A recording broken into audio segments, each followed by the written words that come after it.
আসসালামু আলাইকুম। স্বাগতম জানাচ্ছি মাইক্রোটিভি লার্নিং এর আরেকটি ভিডিওতে। চাকরি কিংবা ব্যবসা, কলেজ কিংবা ইউনিভার্সিটি সব জায়গায় ব্যবহার হয় মাইক্রোসফট এক্সেল।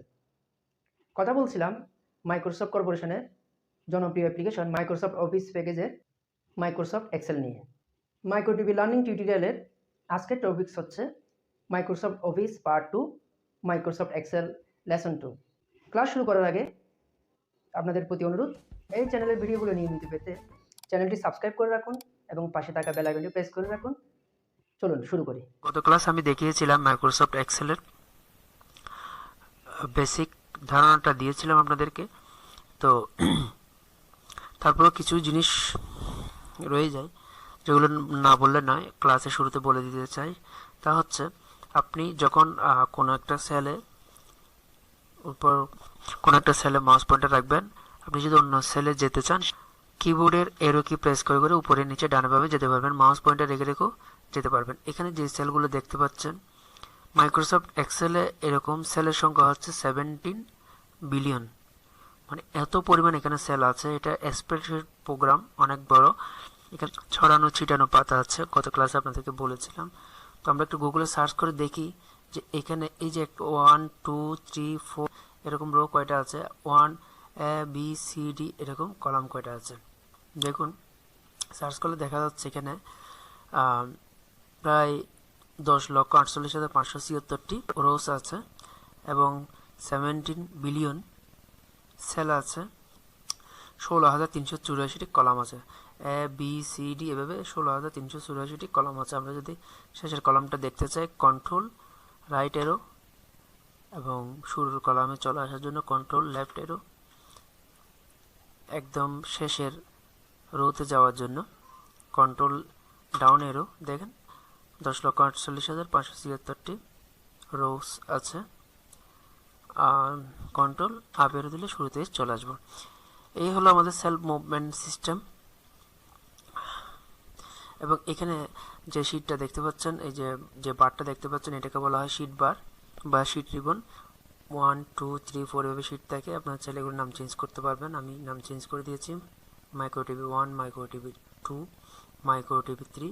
এইভাবে করে আপনারা চাইলে প্রত্যেকটা ক্লাসে বা প্রত্যেকটা ফাইল আলাদা আলাদা রাখতে পারেন, বিভিন্ন শিটে বিভিন্ন নাম দিয়ে। তো এখানে যে একটা শিটে কাজ করছি, এটাকে বলা হচ্ছে একটা ওয়ার্কশিট। তো এখানে অনেকগুলো শিট আছে, আপনি চাইলে এখানে নতুন নতুন শিট নিতে পারবেন এখানে ক্লিক করে করে। তো সবগুলো শিট মিলে একটা ওয়ার্কবুক তৈরি হয়। তো বন্ধুরা, আমরা cell, column, row, worksheet, workbook এবং মুভমেন্ট ফাংশনটা জেনে নিলাম। তো আপনি যদি এখানে কোনো একটা প্রতিষ্ঠানের বা আপনার পার্সোনাল একটা ফাইল তৈরি করতে চান, যে আপনি চাচ্ছেন অনেকের ডাটাবেস তৈরি করবেন, যেমন ধরেন এখানে লিখবেন নেম, এখানে লিখবেন অ্যাড্রেস, এখানে লিখবেন মোবাইল নাম্বার। আপনি একটি ডাটাবেস তৈরি করতে চাচ্ছেন, তো কীভাবে তৈরি করবেন? এখানে লিখলেন মোবাইল নাম্বার, এখানে একটা ইমেলের একটা অপশন রাখি, ঠিক আছে। তো আমরা এখানে যদি আপনি প্রিন্ট করেন কিন্তু 1 2 3 বা ABCD এগুলো কিন্তু আসবে না। তো আপনাকে আপনি যদি চান যে আপনার সেলের মধ্যে এগুলো আসুক, সেক্ষেত্রে আপনাকে এক্সট্রা সেল নিতে হবে। যেমন আমি এদিকে একটা কলাম নিতে পারি, ইনসার্টে ক্লিক করে এরপর এই কলামের উপর রাইট বাটন ক্লিক করে ইনসার্টে প্রেস করব, আর একটা কলাম তৈরি হবে। এখানে আমি দিতে পারি SL এবং এখানে দিতে পারি 1, এখানে দিতে পারি 2। এখন এক্সেল একটি সুবিধা হচ্ছে আপনাকে এখানে 1 2 3 4 সবগুলো লিখতে হবে না। আপনি যদি 1 এবং 2 লেখার পর সিলেক্ট করে ব্ল্যাক চিহ্ন আছে কর্নারে, দেখেন এটাকে ড্র্যাগ করে যখন নিচের দিকে নিয়ে আসবেন, এভাবে সিরিয়ালি সব নাম্বার চলে আসবে। এটি একটি সুবিধা। মাস, বছর, দিন সব ক্ষেত্রে হবে এবং সপ্তাহ, ডে যেগুলো আছে সবগুলোতে হবে। যেমন আমি দেখাচ্ছি, এখানে যেমন লিখলেন জানুয়ারি, জান লিখলেন, এরপর যদি ড্র্যাগ করে টান দেন দেখেন অটোমেটিকলি সব চলে আসলো। তারপরে নাম্বারিংকে ফরম্যাটিং করতে পারবে এটা ফিল কমান্ড দিয়ে। তো এখন যাচ্ছে, এখানে ধরেন আপনি কারোর নাম লিখলেন বি, কারোর নাম লিখলেন সি। আপনি একটা আপনার মতো করে নাম দিয়ে দিবেন, সি ডি, ঠিক আছে। দেখি এগুলোকে ফিল কমান্ড করা যায় কিনা, করা যাচ্ছে না। ডি এফ জি আমরা এইচ আই জে। তো আমরা আপাতত 10 জনের আইডি নিই। এখানে একটা ডেস লিখুন ডিএইচকে, সিটিসি, কেএইচএল, তারপরে রং, সিটিজি, ডিএইচকে, এভাবে করে করে দিয়ে দিতে পারি, ঠিক আছে। তবে এগুলো কোড পেস্ট করে দিতে পারি এভাবে, আমাদের এগুলো দরকার নেই, কেটে দিই। এরপরে মোবাইল নাম্বার দিতে পারেন এভাবে, মোবাইল নাম্বার, ঠিক আছে। আমাদের এতগুলো দরকার নেই, আমরা জাস্ট কপি পেস্ট করে দিই।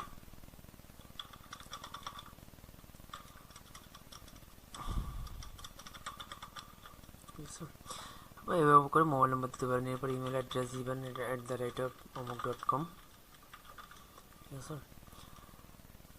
সেলটা বড় করে দিতে পারেন এভাবে টান দিয়ে, সেলগুলো বড় করে দিতে পারবেন। এখান থেকে চাপ দিয়ে ক্লিক করে সেলগুলো বড় করে দেওয়া যাবে, এটাকে ছোট করে দেওয়া যাবে।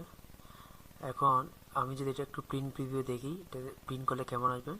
প্রিন্ট করলে কিন্তু এরকম সাদা কাগজে প্রিন্ট হবে। আপনি চাচ্ছেন যে এখানে বর্ডার আসার জন্য, যে সেলগুলো যেভাবে ছিল সেভাবে যেন আসে, তাহলে সেক্ষেত্রে আমাকে এটা কী করতে হবে, যতটুকু প্রিন্ট করব ততটুকু সিলেক্ট করে আমাকে এটা পুল একটা বর্ডার দিয়ে দিতে হবে। এখান থেকে অল বর্ডারে ক্লিক করলে ফুল বর্ডারটা চলে আসলে। এবার দেখি প্রিন্ট প্রিভিউটা কেমন আসে। এখন কিন্তু বর্ডার চলে আসছে। এভাবে করে আপনারা একটা সিম্পল ডাটাবেস তৈরি করতে পারেন। এখন শিট 1-এ ডাটাবেস তৈরি করলেন, শিট 2-তে কিছু ফর্মুলার কাজ করি। যেমন আমি লিখলাম সোহাগ,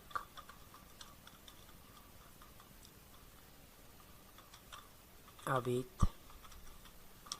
তামিম, রিফাত। তারপর আচ্ছা এখানে আরেকটা রো নিই, এখানে লিখি নেম অবলিক সাবজেক্ট, ঠিক আছে।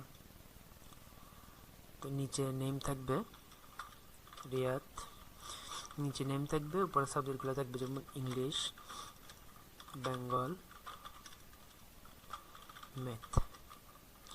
জাস্ট একটা আমরা যোগ করব আজকে যোগ বিয়োগ গুণ ভাগ। পরবর্তী ক্লাস একটু জটিল ফর্মুলাতে যাব, আজকে একটু ইজি ফর্মুলাগুলো দেখিয়ে দিব। বেশি ফর্মুলা একদিনে শেখালে হয়তো মনে না থাকতে পারে। যেমন সে ইংরেজিতে পাইল 50, ও পাইল 33, ও পাইল 44, ও পাইল 45, ও পাইল 70। আচ্ছা ও বাংলাতে পাইল 55, তারপরে ও পাইল 40, ও পাইল 55, এখানে পাইল 70, এখানে পাইল 35, ম্যাথে পাইল 80,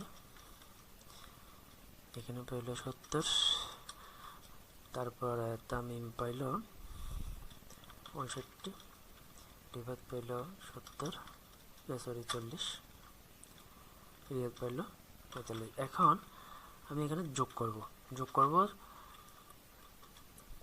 এখানে যোগ করব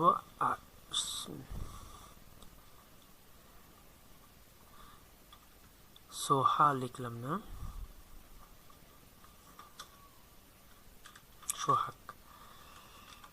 সোহাগ লিখেছিলাম। তো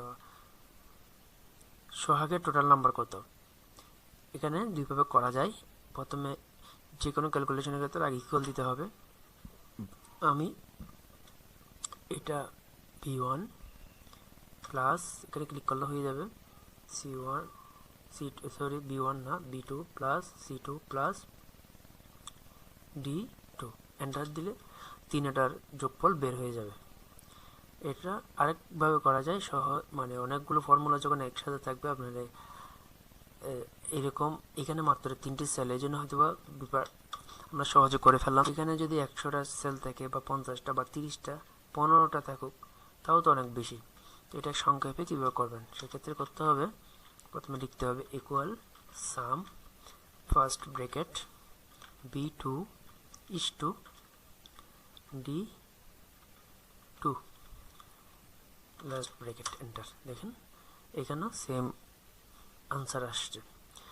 তো এখানে আমাদের প্রত্যেকের জন্য আলাদা আলাদা আনসার বের করার দরকার নেই, আমরা জাস্ট টান দিয়ে ফিল কমান্ড ব্যবহার করে টান দিয়ে দিব। সবার রেজাল্ট কিন্তু বের হয়ে গেছে। এখানে হবে টোটাল। তাহলে আমরা যোগ করার ফর্মুলাটা শিখলাম। এবার আমরা শিখব বিয়োগ করার ফর্মুলা।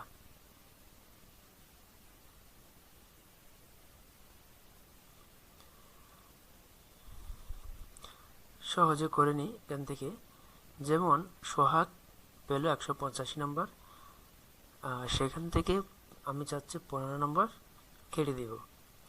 তাহলে এখানে কি করতে হবে, 85 থেকে 15 যদি বিয়োগ দিতে চাই সেক্ষেত্রে একদম ইজি ওয়ে হচ্ছে ইকুয়াল 185 মাইনাস 15, আনসার চলে আসলো। তো আমরা আরেকভাবে করতে পারি, সেটা হচ্ছে আমি চাচ্ছি কোন একটা সেল থেকে কোন একটা সেল মাইনাস করব। যেটা করলাম সেটা হচ্ছে আমাদের মানে ধারণা থেকে করলাম বা আমরা নিজেদের মতো করে করলাম, কিন্তু যখন কোনো সেল থেকে কোনো সেলের নাম্বার মাইনাস করতে হবে সেক্ষেত্রে আপনাকে ফর্মুলা ব্যবহার করতে হবে এভাবে ইকুয়াল, যেমন E2 থেকে আমরা মাইনাস করব হচ্ছে B2 মাইনাস, তাহলে মাইনাস দি B2 এন্টার দেন, চলে আসছে। তাহলে 185 থেকে 50 গেলে কত থাকবে, 135। এটা হচ্ছে মাইনাস ফর্মুলা। তখন এভাবে টান দিলে কিন্তু আনসারটা সবারগুলো একই রকম হবে। সবার থেকে ইংলিশ সাবজেক্টের নাম্বারটা মাইনাস গেল। দেখেন আমরা যদি রিয়াজারটা দেখি, এখানে লেখা আছে E6 মাইনাস B6, অর্থাৎ 150 থেকে 70 মাইনাস গেল, তখন 80 হয়ে গেল। এটা হচ্ছে গুণের মানে মাইনাস ফর্মুলা।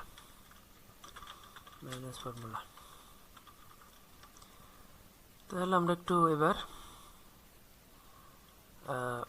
ভাগের ইয়াটা দেখি, ডিভাইডেড।